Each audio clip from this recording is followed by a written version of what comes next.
Greetings, everyone. Pete Pardo here from Sea of Tranquility. Welcome to another episode of 4Fusion Friday. It's the first Friday of the month, and what do we do the first Friday of the month? Man, we talk about fusion. We've been doing this for how long, George? 3 years. 3 years, right? We just celebrated our third anniversary here on this particular program, and the little show that almost couldn't, but we've kept it going, and we've got a very rabid audience who absolutely loves this type of music. We wish more people who watch the channel love this type of music, but that's the way it is. But we love talking about it. And let me introduce everybody. Of course, we've got once again joining us our comrade over in the Prague seat. He's joining us here once again, Mr. Louis Nasser. It's an honor to be here. Thank you for having me. Always a pleasure having you back on this show. I know you enjoy listening to this type of music when we give you these assignments. Or when George I don't give anybody assignments. George is one doing it all. He's to blame for all of our misery on this show. And of course, Eric Porter and George Lamie, the two founding fathers of the show. Welcome, everybody. How are you? There's no misery. No misery at all. It's good misery, right? It's good. Good misery. Fucking awesome is what it is. Yeah, absolutely. So, of course, we've got four albums to talk about in the Four Square today. We'll get to that in just a minute. But before we do, I'm going to turn it over to George to run the whole episode, and he's going to talk about some new releases first. So, George, take it away. I wanted to say first, of course, happy anniversary. April 1st, 2022 is the actual air date of the first episode. Um, please don't go back and watch it. It was a little shaky compared to where we're at now. I think that's the one and only time I lost my internet and I got knocked off that day. I don't even remember. That's so long ago. God. Yeah. Yeah, I we mean, to didn't be have honest, let's be honest. If you go back and look at like the first episodes of a lot of these shows, they're like that. God, I go back and look at the first episode ever on this channel and I cringe. It's so bad. So yeah, it's growing pains, right? With everything. Learn as you go. Yeah, yeah. we didn't have the new releases segment. We didn't have guests yet. I mean, we were figuring it out basically. Yeah. Practice But makes perfect though, right? yeah, I think we've got it figured at this point. Yep. So new releases is a little bit thin, but let's see what we got. There we go. Vital Information, New Perspective. This is the second record with the newfound lineup. It's a trio. Steve Smith is still here, but we have Yannick Wisdala on bass and Manuel Valera on keyboards. The new perspective that they're talking about here is there's 3 Journey covers on this album. Don't Stop Believing kind of works. The other two, Oh no. it kind of works, yeah. Oh, The God. other two, not so much. Who's Crying Now? And I forget the third one. Those two didn't quite work for me, but the original stuff is cool. You know, I like these 2 new albums with the new lineup, but I don't want to sound like Eric, but I need guitar in this because it's just a little empty. It doesn't have to be guitar. It could be, Just something violin or else. sax. Yeah, I need 4 voices in this. It's just a little thin. Some people can cover the ground. I don't feel like they're really covering the ground for me. But if you don't care about that, these are good songs. So Even Janik does a lot of very trebly, noodly stuff, right? yeah, uh, he's not as present on this as I'm used to him, but I see. maybe they're finding their way. I've always found this band without Gambale is missing something. I like the one with Vinny Valentino, but again, at least there's guitar. He's a different kind of guy, but yeah, Gambale, that was the heyday when Gambale was in. And the Why other is he one, not there anymore? Is there an issue or just do we? nah, everybody felt it was time, I guess. Hmm. He wanted to work on music with his wife, I believe that was part of it. The All other right. thing is not technically a new release, but I wanted to mention Moonlight Sky. Um, 2 albums, 2017 and 2023. They're a band, Slovenia, I think, or Slovakia, one of those two, that we had never heard of, and Ken sourced them from somewhere. And they're a very good band. I mean, like classic fusion styles with a little bit of ethnic mixed in. He just got the 2 records in, so if people want to check them out, they go check them out on the streamers, and then maybe head over to Laser's Edge and pick them up. What do you think of this, Eric? I loved it. I think that's the one I liked better. I know Ken had two. I don't remember. The other one was four or something. Yeah, Not, it's four, and this one's called Confusion. and I think what you mentioned, the four seemed to have a little more of the ethnic qualities to it than this one did. I thought this one was a little heavier, maybe, but I thought I'm getting them both. So Yeah, I like them. guy plays quite a bit of acoustic. I mean, they're just a good, solid band. And since I wager hardly anyone's ever heard of them, I thought it'd be worth mentioning in new releases. Absolutely. Yep. Yep. But that's all I got. Hmm. So, as has been mentioned, it's the third anniversary show, and in accordance with that, I thought a good thing would be great third albums. And you start looking through, trying to find, and it's just kind of weird to bump into a band and you're like, oh, no, that one's no. You keep going down and you're like, yeah, okay, that one. But you used to be surprised, like, oh, their third album was not so A much, little shaky. Yeah, so came up with four bands that we've talked about all of them at least once before. They've all been in the square at least once before. You got let's go alphabetically, I guess. Let's go Electric Band, Eye of the Beholder, Kick the Cat, Scramble, Panzerballet, Heart Janassen, and Return to Forever, Hymn of the Seventh Galaxy. So let's kick this thing off with our co-founder, Mr. Porter, and the brand new host of the great show Let's Jam here on SOT. What is your number four? Thank you, sir. Again, all really good records. Nice to revisit a couple of them and actually nice to hear one of them for the first time. But I am going with number four. Again, I like this, so don't take number four in a bad way. I'm going with Chick Corea and Electric Band. Um, what I like about this one, I think compositionally, there's just some great writing. And I think Chick, I love the piano that is on this record. I want to say my favorites are the closer for me, Amnesia is absolutely it rips, but it's got a really how I don't know how to describe it except very jazzy, but at the same time, and each guy kind of gets to play. I mean, Gambale, Chick, they're just all over that. Really good tune. I think the other two that I marked as my favorite was Passage. That's another one where Gambale just is terrific. And Cascade Part Two, really good. I think for me, and again, I can't be sure if it's the production. There's just something, and this happens a lot with me with the Electric Band, that just I don't want to say reserved because that's not the right word, but there's sometimes too light of a feel. I wish it was a little more aggressive. Not that all the songs call for that, because there are some really beautiful piano pieces in here as well. But for me, sometimes the Electric Band just there's just a little something that, and then I don't pulled back isn't even the right word because these guys are great players, but there's just something about that band and certain things. So as a whole, to me, that's why that went at number four. But again, great playing, really good compositions, and you definitely get a few rippers in this one. So that's where I'm going with four. I don't think you're going to follow that, Pete, are you? No. I'm going to go with the Panzer Ballet at number four. This was the only one that I was not familiar with. And I really like this. There's some great stuff on here. I mean, these guys are just like off the charts different. And it's heavy, it's jazzy. That's why they call them metal jazz or jazz metal, whatever the hell it is. But I love The Simpsons. It's zany, it's heavy, it's quirky. I mean, killer playing from everybody. Those kind of herky-jerky arrangements kind of pop up on all of this, a lot of their albums and on here. I mean, like Bird Wild Web, it's great. Love the guitar tone on Giotto, which is just absolutely crushing.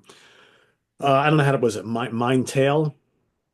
Yeah, Yeah, mine, Tile. on tile. I really want to hear these guys bash away. That's really what I want when they do this stuff that kind of deviates from that. Yeah, that samba is not working, right? No, it's just that's not what I want to hear from them. Gimme Gimme Gimme is funky as all hell. Got great groove to it. I love that. I love Coulter Ziet. It's perfect mashup of like metal and jazz. I really like that a lot. Killer lead guitar, Mediterranean Breeze.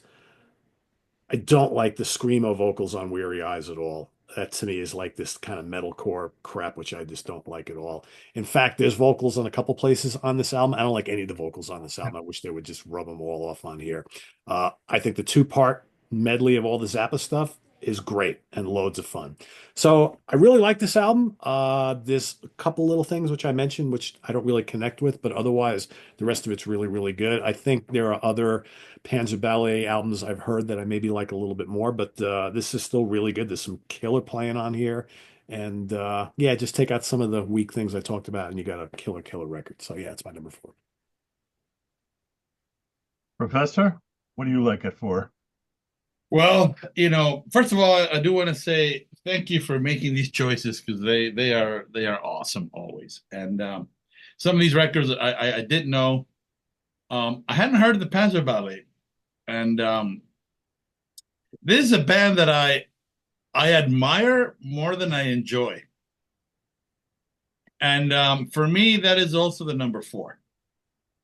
I think look, the Simpsons theme, I think Danny Elfman will be grinning ear to ear with what they did with this piece. I love their how demented they are. But I don't like the vocals, and I don't like there seems to be like a running kind of gag that just eludes me. Like Kulturzeit is like culture time. I'm not really digging it.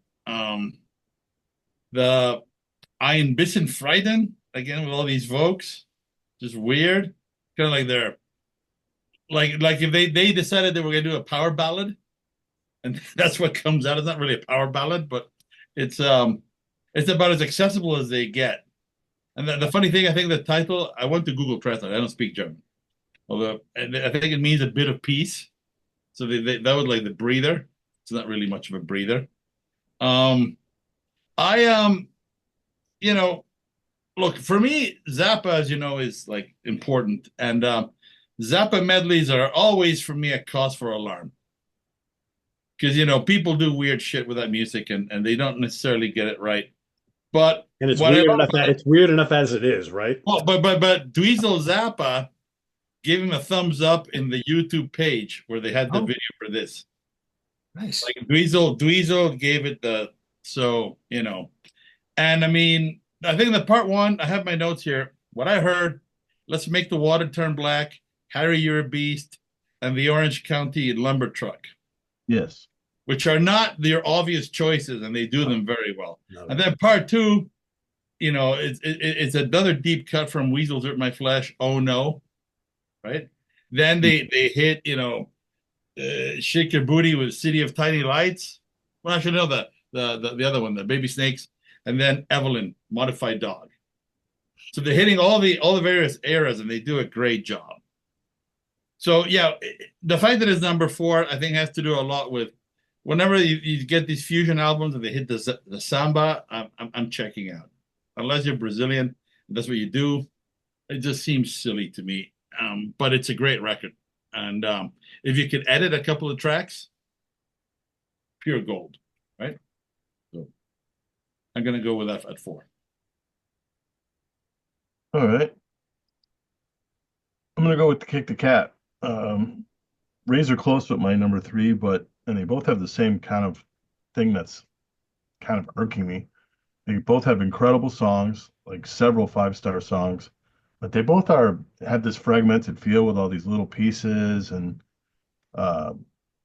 it's just kind of like it can't really sink into the album like I want to. This one in particular, they have a song from the first album, live excerpts from it cut into 3 different sections, and they have The Ramsey thing? yeah. Yeah. That's the first song on the first album. They Yeah. cut it live at one of the I think either Lion's Den or Martyrs, and then they put it on here.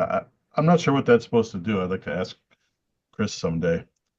And they got little solo pieces. Some of those are pretty cool, but some of the basic songs on here, Hole in the Head Disease, that's a VJ composition. That's fantastic. Camel Toe versus Snaggletooth. That's a Clemente tune. That's maybe my favorite song on here. Temple What of a Doom. great title. Oh yeah. Temple of Doom's another Vijay piece that's completely great. It's got that kind of haunting feel. Um, and then the live version of Squirt. I generally don't like when a band throws a live version of a song from an old album on a new album, but this kind of makes sense because Squirt, the studio version of Squirt is like, I don't know, like 30 BPM slower than this. It got to be like their fun time party piece live where they close with it and go nuts. And everybody knows that version more than they know the first album. So they wanted to re-record it. I get it. It's great. Um, all the regular songs on here are great. Seabold does a couple of ballads. Like one time when I saw him, he announced from the stage, he's like, I write all the pussy songs. Like, okay. So he writes the lighter stuff in general. Those are not my favorites, but they're good. They're good for what they are. I like this album a lot, but it does have things about it that kind of bother me, so I put it at 4. Eric? I'm going with Panzerballet at number 3. And Lewis, that was interesting what you said about I'm not quite sure how you put it, but it's something you're more intrigued than interested in hearing it or whatever. I liked what you said. I'm sorry I misquoted you. That's Um, okay. I don't but remember what the fuck I said. we'll go back and watch. Yeah. I think with these guys right out of the gate, it's that stunning musicianship that they can turn on a dime and go from the just heaviest stuff to this cool jazz runs and kind of pull back almost like loungy jazz, but I don't mean that in a bad way. It's very cool. I their musicianship just blows me away. The arranging, I can't imagine sitting around and trying to arrange or how they arrange these songs because it's just to me it's incredible. And I'd love to see these guys live. I think live they'd be an absolute blast. And Pete, I want to pull that song Mediterranean Sea that you said. Wow. I mean, the guitar in that. So if somebody's going to tell me that all this guy can do is play fast or has no feel, here's a guy who's playing fast, doing everything in this tune. And to me, that's just a magic solo that he plays in that track. I do agree with everyone else, the vocal stuff. So you're kind of pulling, I don't know, 3, 4 songs out of this that I could really care less about. Uh, I don't mind the Zappa at the end as much, even though I can't say I'm thrilled with the vocal. I think on the part 2, but the Zappa medley I really enjoyed. I liked their little nod to Highway to Hell at the end of Jadoo. I thought that was pretty cool. And like Pete said, The Simpsons and you all said it, it's just kind of it's so intense and it's just a killer arrangement that they did with that. But really great band. I think the only thing with this is they're so intense it can be overwhelming to listen to the entire album. You're just kind of, I don't know, it's exhausting at some points, as heavy as it is. But I think it's an album I need to be in the mood to hear. But when you're in the mood for it, I don't know that there's any other band that does anything like this. So high points for originality, great playing, masterful playing, and arranging is just insane. I mean, if anybody's going to cover Zappa, this is the kind of band that would do it because you could just Frank thinks one way and you can hear them kind of tearing his stuff apart and going another way with it. So they impress me to no end, I guess is what I'd say about that. I So, remembered. It's a band that I admire but don't quite enjoy. okay, yes. And I get that because it's an intense listen. I mean, you get Yeah. 3 or 4 songs in and you're like, oh my God.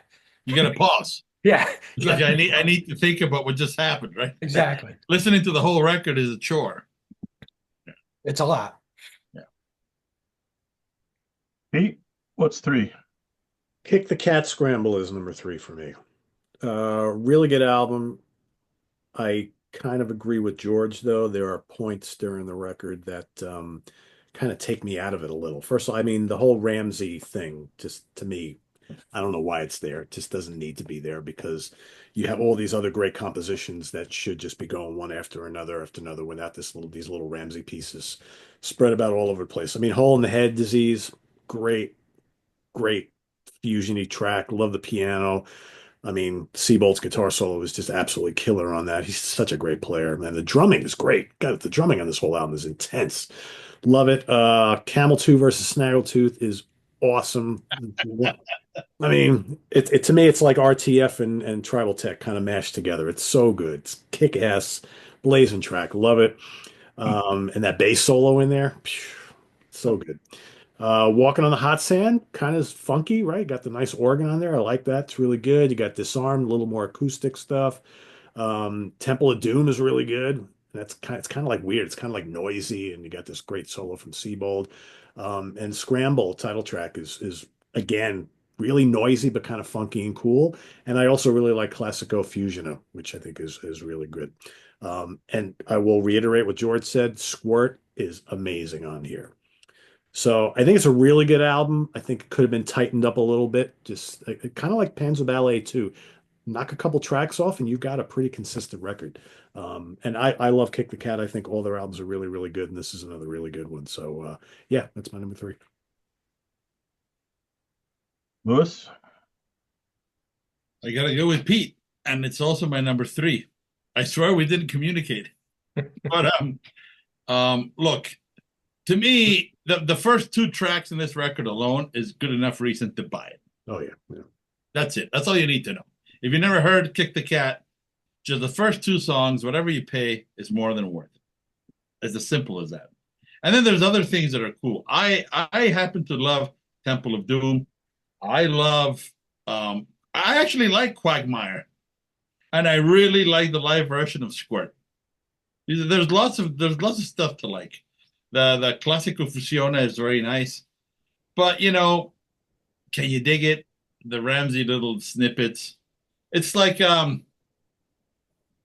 it's almost like it's gonna sound very vulgar, but like coitus interruptus. You're going, and then what the fuck happened? Yeah. Then you gotta get back in the mood, and you're going again, and then again. I gotta get up for a glass of water. What the fuck? Right? It's like no. So for me, it's that's the only reason I give it a 3. Chris, I love you, man. Everybody in the band are great. But these are, again, they're all great records. And I do insist, if you don't know this band, get all the records. This one is not just the first, like I said, just the first two songs. All you need to know to buy the record. But some of them have to be at number 3, so you have to just man up and rank them, I guess. And I love everything about this band. It's one of those rare bands where it's almost like Morgable, where Christophe Godin is a little bit better than the other two, but everybody in the band is just great. They all do everything so well. They're very well balanced. And when you see them live, they destroy. So my number 3. It's like you want to tell them 16 songs, 76 minutes is a bit much. Yes. You might want to cut it up a little bit. Yeah. Bring it down to 55, fat 50. All right. My number 3 is Electric Band. It's funny. When Electric Band came out, the first album hit me hard. And then the second album was disappointing to me, so I wasn't. And then by that time, I was kind of looking back on the first album, like they were too much part of that sound of like the mid-'80s GRP sound with the sheen and stuff. So then this album comes out and it's very organic sounding with the piano, and I just thought it was a big improvement. But I will say that a lot of songs then especially felt soft. There was a lot of as Lewis would know, the station NUA. There was a smooth jazz station here, NUA. A lot of this stuff was NUA ready, especially the first half of the album. You got another one of these intro songs where not much happens, and it's almost 3 minutes long. Eternal Child is beautiful. Yes. And then another 3-minute piece, but it's a cool piano solo, a nice melodic piano solo. Passage is cool. Beauty's cool. Another little short thing, intro for Cascade, and Cascade's pretty good song. But for me, this album lives on the back four. Trance Dance, one of my all-time favorite Electric Band songs. That's awesome. Got a little Latin feel, blazing solo from Patitucci. The title track, Eye of the Beholder, might be my favorite song. Total chick classic kind of a tune. Izinda's like a more of acoustic tune. That's pretty solid, but it sets up for what Eric said, the big closer, Amnesia. And they're kind of quoting parts from the other songs. It's a fast acoustic tune with electric parts just thrown in. Everybody gets to rip. That song's incredible. When this album first came out, it wasn't on the album proper. It was a CD bonus track. So if you had the vinyl or the cassette, you didn't get that song, which is a That's crazy. travesty. Um, yeah, if it was all about just the good songs on this, I mean, both this and Kick the Cat are as good as anything. But there was just these stumbling block, speed bump kind of things. It's just kind of gets on my nerves, but I still love the album, but just love the other two a little bit more. So number three. That seems to be a theme, though, right? Like these records do have that quality. Like you have great things, and then suddenly, what happened? Yeah, what'd you do? Yeah, why? Right? What happened? I agree with you. Yeah. Not What on you got one, it not to, on Eric? one of these albums, though. Yeah. Spoiler. You got it too, Eric. I'm going with Kick the Cat at 2, Scramble. And I want to read my notes because I took notes and I think you've all said what I wanted to say. I just wrote they're one of my favorite bands. I said the only issue I have is with these short tracks, or maybe they're trying to offer nice little breaks in between. But for me, it disrupts the flow. But having said that, I love Chris Siebold, and I'm not saying that because he's been on the show. I mean, he's a monster. He's a great player. And like Lewis said, those first two tracks, Hole in the Head Disease and Camel Toe versus Snaggletooth, I don't think, you hear that. If he doesn't blow you away, I don't know, you're not listening. Terrific, Exactly. terrific guitar player. I agree. Those Ramseys are one of them, like Ramsey 2, I think is kind of a country thing. And then the first one is a little jammy, and I don't know, I guess it'd be interesting to find out what they felt about those because I know somebody putting an album together, Lewis, I'm sure you could speak to this. Sequencing is important. So Very. why and where and how did this happen? Because some of them, like I said, I feel like for an album, it disrupts the flow, but as you're pulling stuff out, you mentioned Temple of Doom. It kind of is atmospheric and some synth soloing, but then Siebold goes off in that one too. Waiting on Hot Sand, really nice organ in there. And again, Siebold is always present when needed, and he does a great job in that. And I'll agree, the squirt for an ending live closer is fantastic. I just love this band. I've gotten, I believe, everything either at one point or another, and they're terrific. I love his playing, like I said, but I don't want to discount the other players. VJ is fantastic on keyboards, piano, just terrific stuff. So great band, just a little odd the way the album's put together and why certain things are there. Because again, a little trimming and you have just great track one after the other. So it kind of loses me a bit too. So I get where you guys were coming from. Yeah. I think Lewis said on Prog Seat one time talking about bad vocals, but it still applies. If something's going to be on the record, there should be a reason it's on there. And I Yeah. can't, what is the reason for these little interludes? I don't know. Right. It's almost like they thought, well, if we just rock out all the time, we're just going to be accused of noodling and shredding. So we have to sort of show that we have more depth. This is my imagination. I've never talked about this with the guys, but because it's been a theme, right? This does happen. So this is my only imagination would be that they're thinking along those lines. Like you have to give them a breather, a little palate cleanser. And I'm thinking, no, man, make a shorter album that's gonna just destroy my brain, and then I'll Yep. take a break afterwards. But I heard all of it, and I'm fucking psyched. Right? That would be my choice. 100%. Yeah. What's your two, Pete?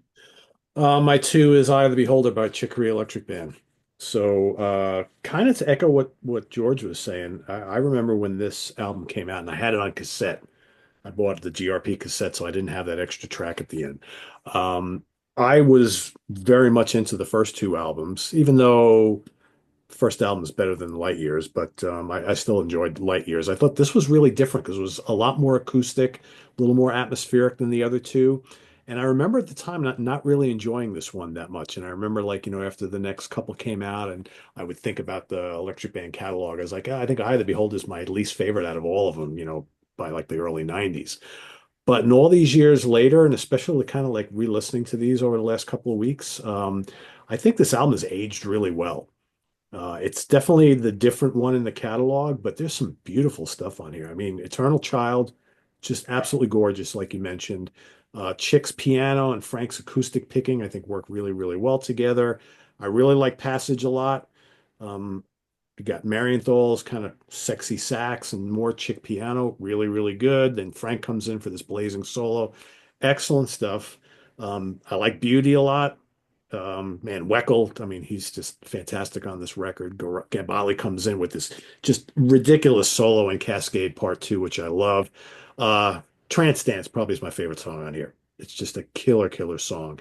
It's like rhythmically so intense. They got that, you know, great Patitucci bass playing. Weckl's doing some great stuff on here. Chick's piano, I'll use an Anthony Ferrara term. It's absolutely sublime. I love the title track. Got some synths there.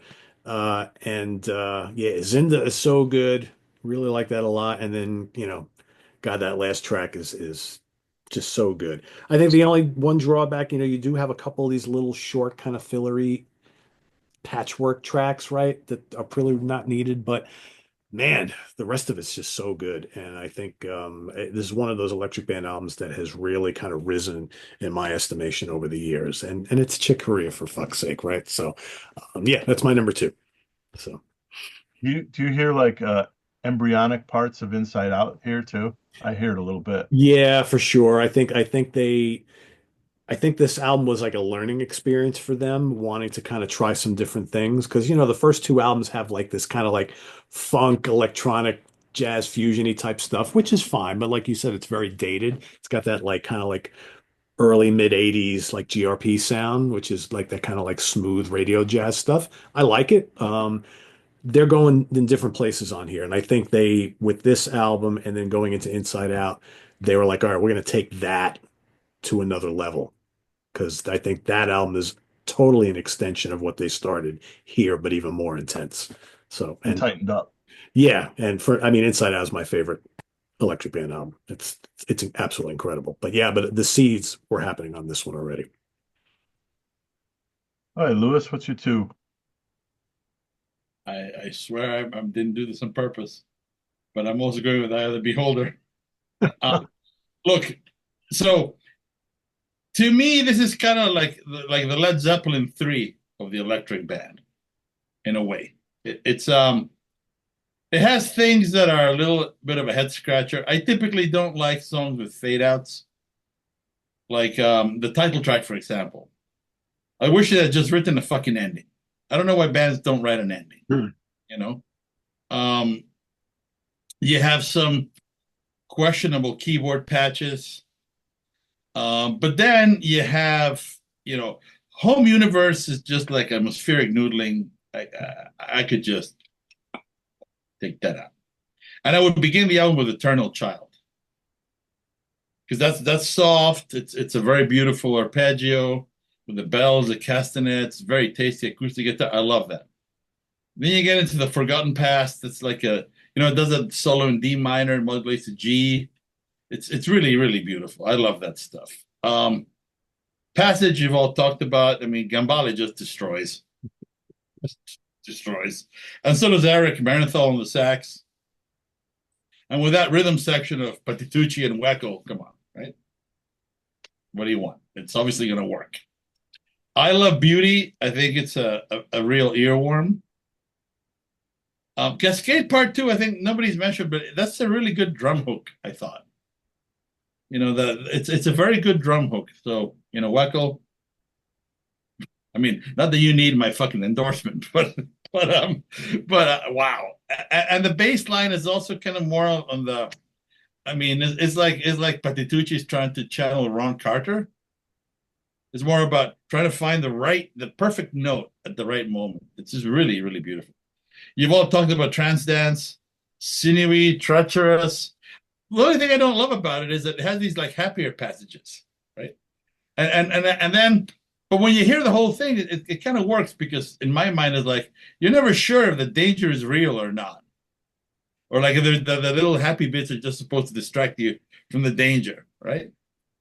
And the chords are just like A minor, G minor, D, F. It's just really really cool. I love that song. Now Amnesia,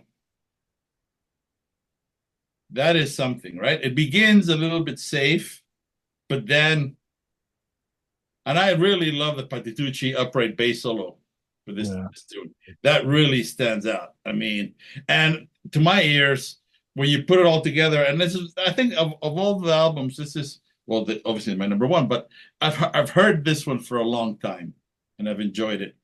And this particular track, I think, has enough mystery and claustrophobia that it makes the title work for me. Like, like it's a little confusing. And if they had not thrown in that bullshit home universe thing, Amnesia sort of ends with the same theme as Eternal Child. So it would have made a really nice bookend for the record, for just me, right? Again, who the fuck am I to tell these guys what to do? But I'm just saying, for me, had I been in the producer's chair, that's what I would have done. Because that would have made it, I think, it would have made the album more cohesive. It's a beautiful record. I love it, but it's flawed. Yeah.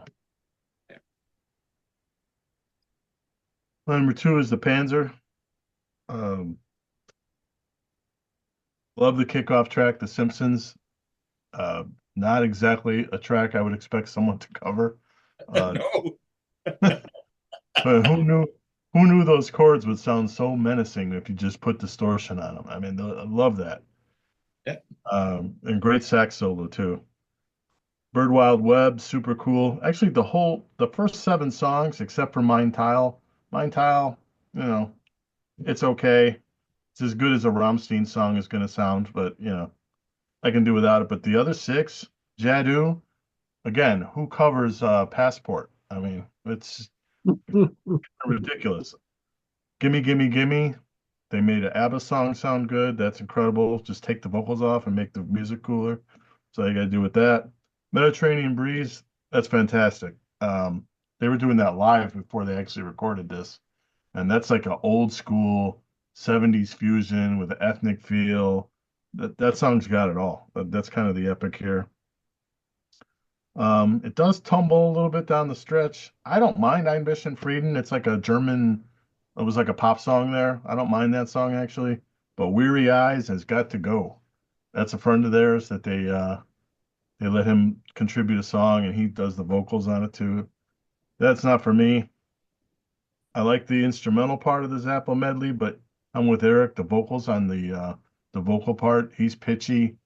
It's the other guitar player. He probably shouldn't sing. They probably should have had somebody else sing that part. But the music is obviously freaking wicked. Yeah, just I would say, like Lewis said, he admires them more. I would say I'm impressed more sometimes than I feel like I like them, or I like them because I'm impressed. I don't know. Yeah. As much as I like the instrumentals, I think the covers they pick and the way they execute them is like next level. Like I think about all the bands that we don't like because they put covers on albums and how uninspired those covers are, and then compare them to this, and it's like I don't understand why a band would want to just put like Flight of Icarus or Man on a Silver Mountain on an album. Don't be simple. Pick something cool. Don't pick the thing that everyone did 5 times. But They're picking the one that nobody's done better than the original. yeah.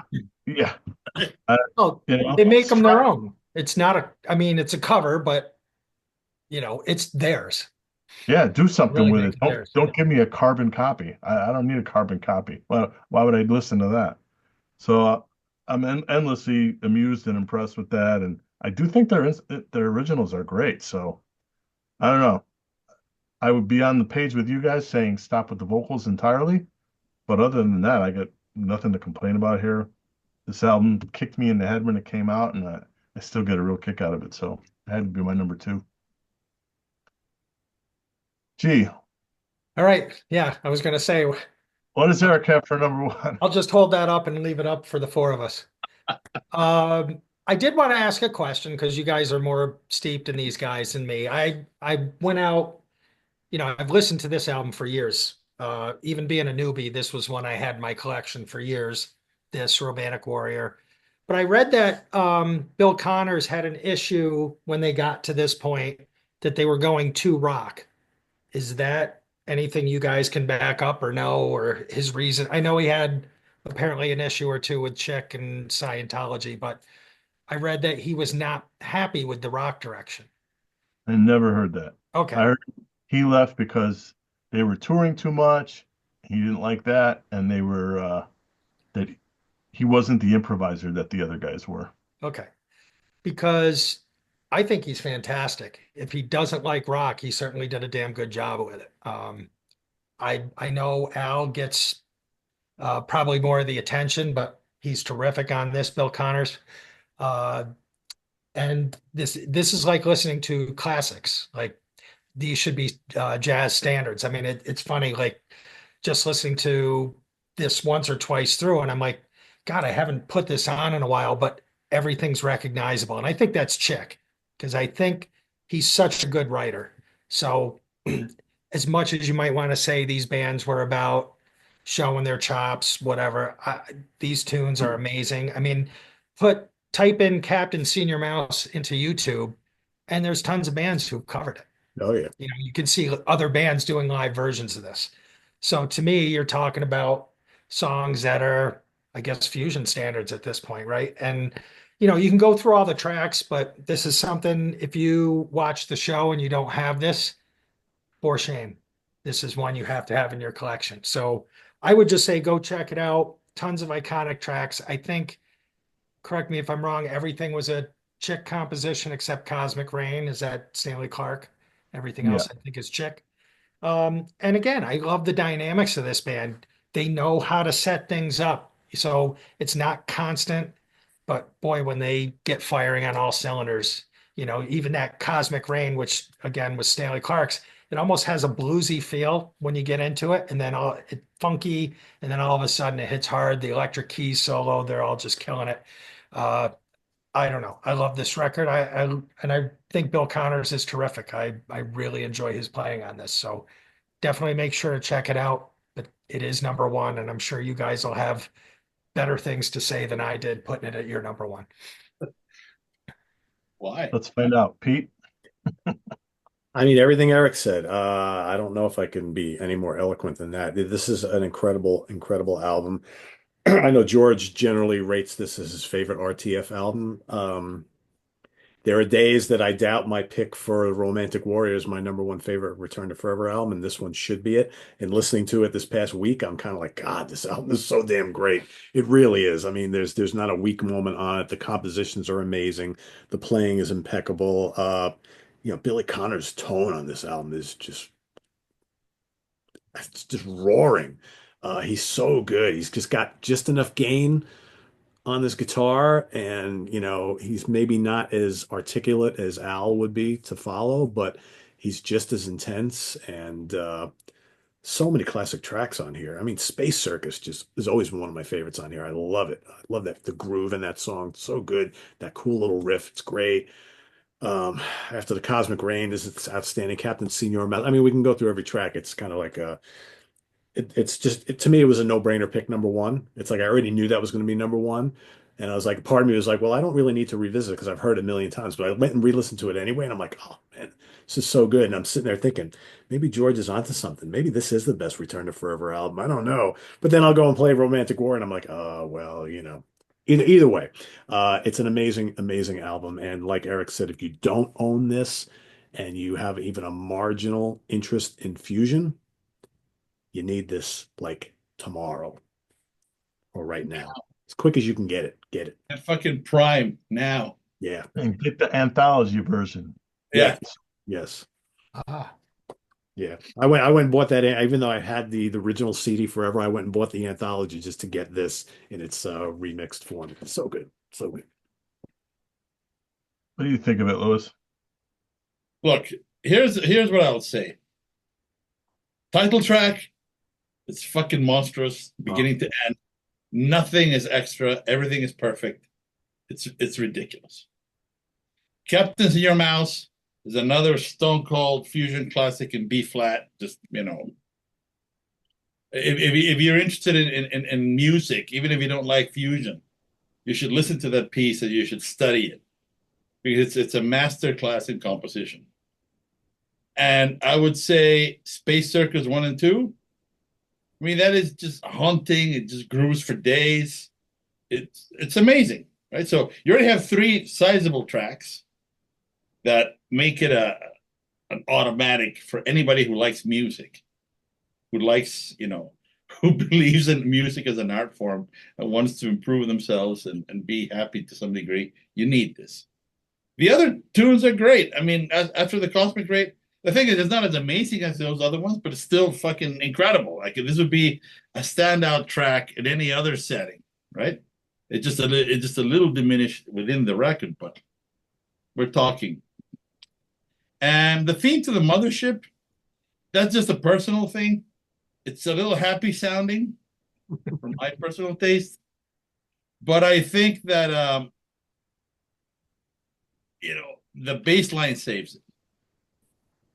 It really, it kind of just brings it back from the edge of, Velveeta, and it's good. I love this record. The other thing is, I mean, I'm always intrigued by it because every time I hear it, I always think, I think there's a better ordering. And then I never can come up with something better. I always somehow end up with this, which is just weird. Like there's a show, Lewis. We'll start a show. We resequence the records to make them better, right? How's that? And I can't do it. Like I've done it. I've put it on Reaper. I've resequenced the whole thing in various ways, and somehow this is just that's how you know that it's a classic, right? It's like the water just finds its level. So I love this album. Lewis, as a bass player, your impression of Stanley on this album? Oh, he's just fucking beast. Yeah. And he was only going to get better. That's the thing that that's the crazy thing, right? I'm like, fuck, this guy's doing this, and he's just getting warmed up. So yeah, he's in his low 20s on this, I think. Yeah, he's a fucking baby. Yeah, destroying. So I also find that the guitar. I mean, Al Di Meola is Al Di Meola, but I love the guitar. I mean, but I agree with you, Pete. I think that edge of breakup tone, where you have enough harmonics that you're adding with the distortion, but not so much that it's like, it's not oversaturated. It's very nice, and the dude may not shred like Di Meola, but he can write some nice parts, and he can solo, and he does. I don't think it's a detriment. I love it. So. Yeah. You know what it is too, is his tone feeds into this album in general. The whole feel of it is like it's about to go off the rails. Yeah. And like his tone feels like that. The whole album kind of feels a little bit scrunky like that. Like it's just a little raw and jagged, and like they're just about to lose it all. But of course they're not, because they have Chick, and Chick brings it all together. Like everybody said, the title track's fantastic. After the Cosmic Rain, of course, they did that on the reunion tour. That shows what they thought of that. My favorite is Captain Senior Mouse. Always loved that tune. Did not like what Di Meola did to it, slowing it down. I mean, it's still good, but this is where it's at for that tune, not Di Meola's version. Theme to the Mothership, I like a lot. I think for me, what saves it, besides the bass line, is Chick's solo in it. He's got the electric piano, and then about halfway through, he turns on like a ring modulator or a compressor or something. Yes. So wicked. I mean, then he just goes off playing all these bizarre lines. Just with Stanley thumping underneath him. That part that goes on for like 2 or 3 minutes. That part sells that song. Space Circus, another song that they brought back time and time again. Just a great jam piece.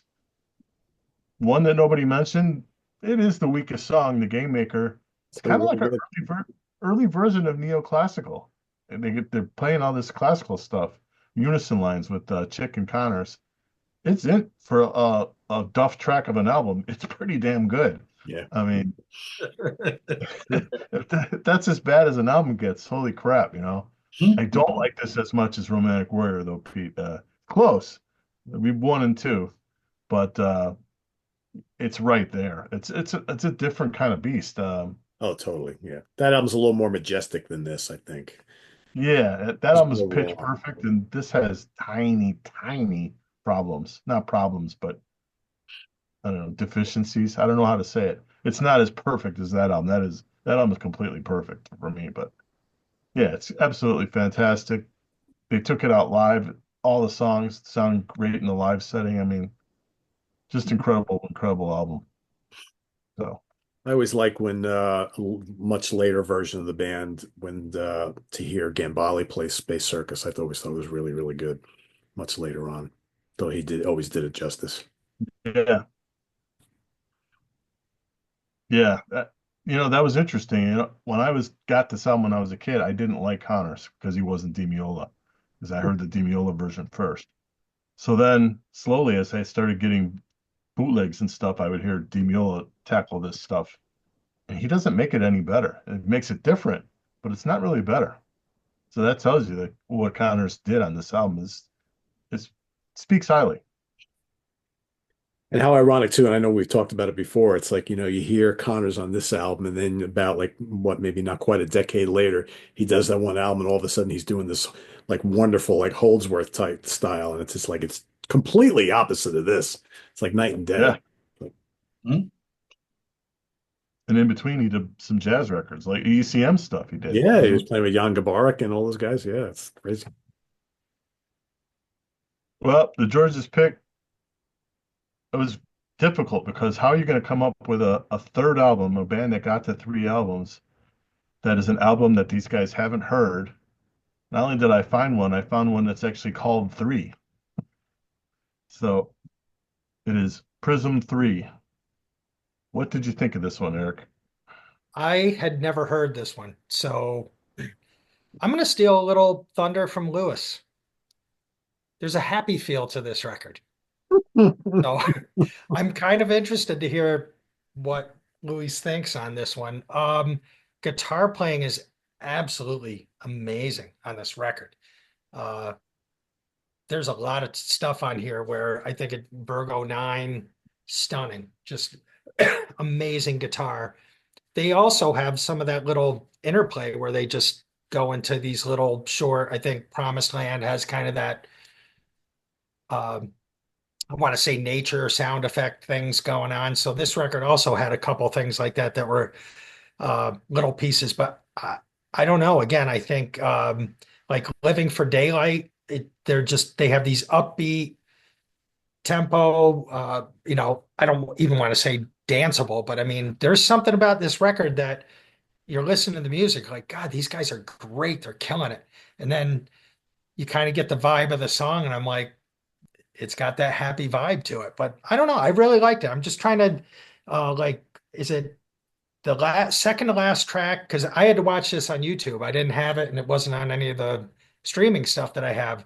Um, Japanese lettering is the I don't know what the name of the song is, but it used the Japanese lettering. What ripping guitar! I think it's like I said, the second to last track. Yeah, it's like 13 Um, minutes long, right? It's a big long. yeah, Yeah. it's amazing. Fujin. But I don't know. The guitar work on this Sunrise Cruise, even that's another one that's really upbeat and it's lively, but there's some great acoustic guitar in that, really good guitar work. And, it's got that contrast, but I think it's got a different vibe to it. It's very up tempo, upbeat stuff. But I mean, if you love guitar, he's stunning. So really cool listen. But I don't know. I tried to look through. I don't think I've ever listened to them before.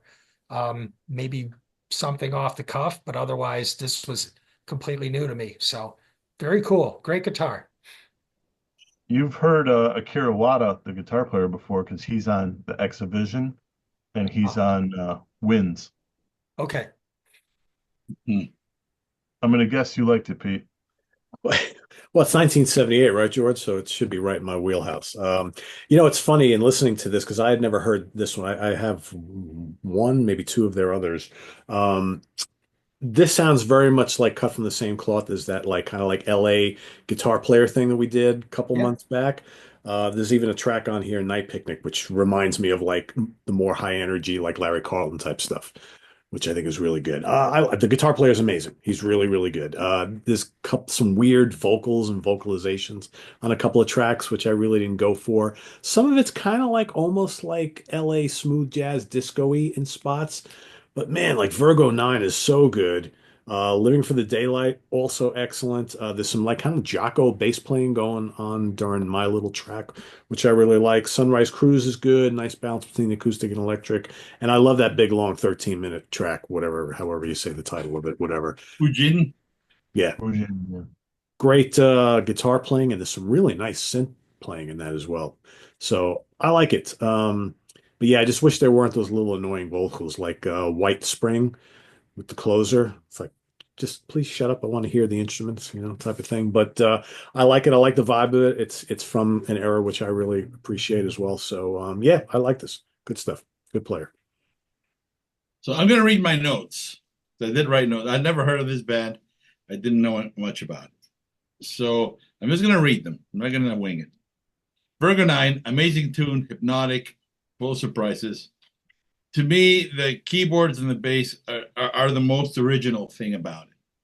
Like the guitarist is incredible, but to my ears, I didn't know who he was, and he's not really playing anything that I haven't heard before in various other contexts in that track. I love it, but and I don't like when the clapping begins. There's a lot of clapping that comes in this record. It doesn't make me happy, but all right. Promised Land, cutting room floor.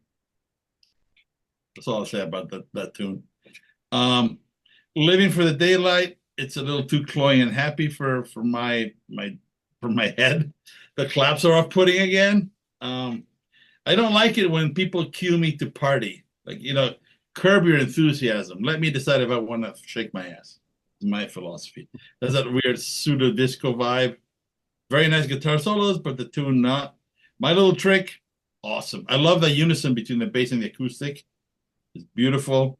The guitar, the bass solo is just incredible. I love that tune. Sunrise Cruise is good, but it has a little pseudo Brazilian that I also have difficulty with. Great solos, but the bedrock, not for me. Then finally, you get the Memories of You. And now there's some shadow to go with all that blazing light, right? And I really enjoyed that one. I love the Hammond of that tune, that it was beautiful. Night Picnic, more Brazilian stuff. You guys are Japanese, stop it. Floating Desert, cutting room floor. Sunshine Lady, intro is like, oh, something cool is going to happen. And then they kick you right in the balls with the singing. And then Fujin. So now I'm wondering, is this redemption finally, right? It means the wind god. I looked it up, right? And it has a unusual calypso drums, but it then builds into this heavy, ominous thing. I think it's awesome. Even though it has some really cool keyboard playing, it also has some cheesy Space Invader keyboard patches that I'm not crazy about. But I love the change to the 6/8 time. I think that tune is dynamite. And then White Spring. Really? Exactly. So, that's my view. I think it's a record that I'm very happy that George picked it. I'm very happy I heard it. I really did study it. But man, I don't understand these decisions. There was a theme in this batch of albums. Like, why do you have these great tunes interspersed between them? Just nonsense. I don't get it. Just don't get it. Who That's made the why decision? Like, that's what why record RTF was label? number one. No Yeah, nonsense on RTF. yeah. I just looked. The other album I contemplated was Gambali Ham Smith 3. I thought, that would have been cool too, but uh, I thought this one might be a little more interesting to talk about. And we have a super fan, Jacob Heaney, that loves anytime we mention Prism. So thought I would Well, throw he's gonna hate my guts, but sorry, Jacob, but I just call him how I hear him. You know. I like this album. I don't love it. I mean, yeah, of course, I want those little pieces cut out. Other than that, I tend to like most of the songs except Floating Desert. I could live without that. I find myself not hating the vocal thing in Sunshine Lady. I don't know why. White Spring has to go too, definitely. But yeah, this period, the first three albums, the one, two, three, 70s albums from them, they're a good period for them for that era. And the Space Circus was around then. Cassiopeia started then. I mean, they put on a good show at that point in time, and they've got a little bit lesser to my liking in the '80s going forward. They have 45 albums. They're Jeez. done now. They're done now. Really? Yeah, Wow. Wada, Kira Wada died a few years ago, so they're done now. But they had 45 albums, studio albums, and then a bunch of live albums too. That's crazy. Jeez. Yeah, they Talk worked. about being prolific, right? Yeah, right. They might have been the most consecutive running fusion band that there is. I mean, from '77 till about, I don't know, 5 years ago, Wada died. That's a long time. That's tough to do, man. So Yeah. mad respect. Mad respect. Those guys had to really love it, or somebody had to have money and be very obstinate. So, but that's still hard to do. So George, how many of their albums have you actually heard? Uh, 20 maybe. Okay. It's a mixed bag, Some are better than others. There's definitely some I bin right away, and there's some that most of them I keep around. They have their good points anyway. Not too bad. We had a unanimous winner today. How often has that happened? Probably not that often. No, not that often. I was gonna Good say. mix on the others, though. Right? a little bit, but it's like me and Pete, we just carbon copied each other's picks, right? Yeah. I think for whatever reason, when we have either Return to Forever or Mahavishnu, that's generally what happens. I was going to say, I remember Return to Forever won the last time they were unanimous the last time they were in it. Yeah. And Intermounted Flame was unanimous as well, Yeah. obviously. And so was Lost Trident Sessions. That's right. That's right.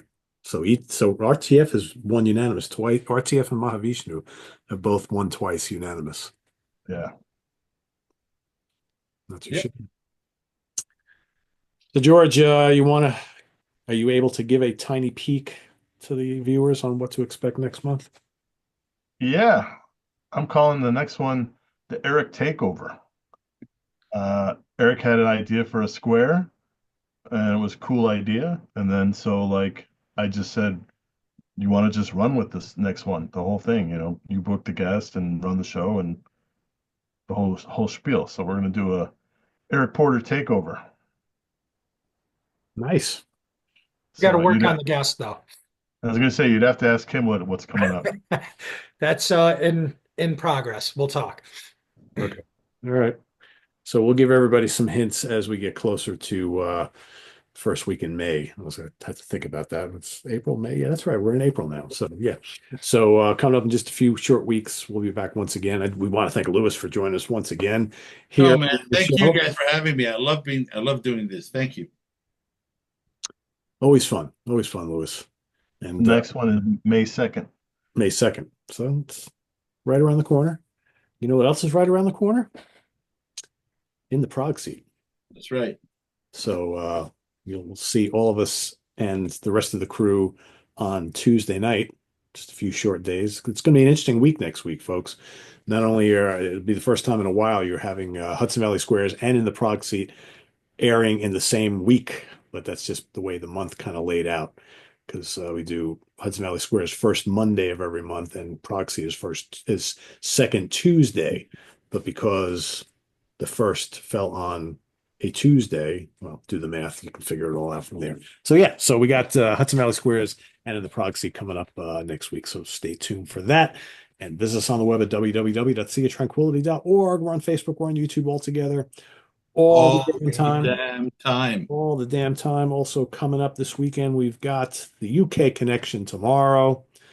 We've got ranking the albums on Sunday, and then we'll see you Monday for Hudson Valley Squares. So thanks for watching, everybody. For Louis Nasser, Eric Porter, and George Lamie, I am Pete Pardo.